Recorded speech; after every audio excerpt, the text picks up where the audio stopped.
حضرت امام جلال الدین سیوطی رحمۃ اللہ کے تعالی بڑے محدث گزرے ہیں.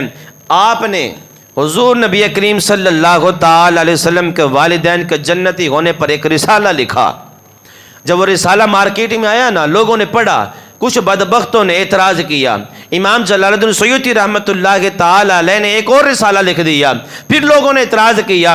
امام جلال الدین سیوطی رحمۃ اللہ کے تعالی علیہ نے حضور کے والدین کے جنتی ہونے پر ایک اور رسالہ لکھ دیا.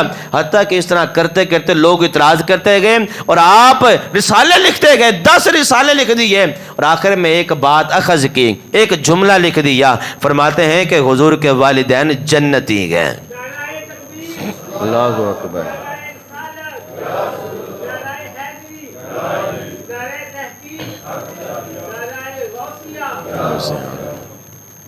حضور کے والدین جنتی گئے.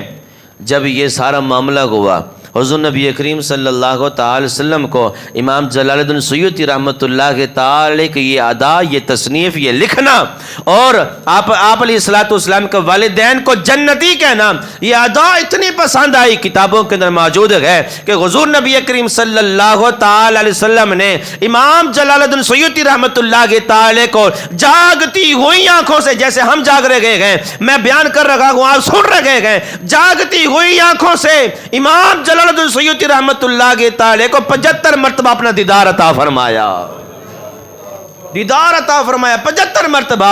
ذرا سوچئے کتنی کمال کی بات تھی حضور کے والدین کا پر کرنے والی کہ حضور کے والدین جنتی ہیں. اگر بات جھوٹی ہوتی تو حضور امام جلال الدین سیوطی رحمت اللہ کے تعالی کو اپنا دیدار نہ عطا فرماتے. بات سچی تھی، حضور خوش ہوئے اور امام جلال الدین سیوطی رحمت اللہ کے تعالی کو 75 مرتبہ جاگتی ہوئی آنکھوں سے اپنا دیدار عطا فرما کے بتا دیا، ثابت کر دیا، امام جلال الدین سیوطی جو کام تو نے کیا ہے یہ کام بہت اچھا ہے. میں بھی کہتا ہوں میرے والدین جنتی ہیں، جو تو نے کہا وہ بھی بات سچی ہے، میرے والدین جنتی ہی ہیں، میرے والدین جنتی ہی ہیں.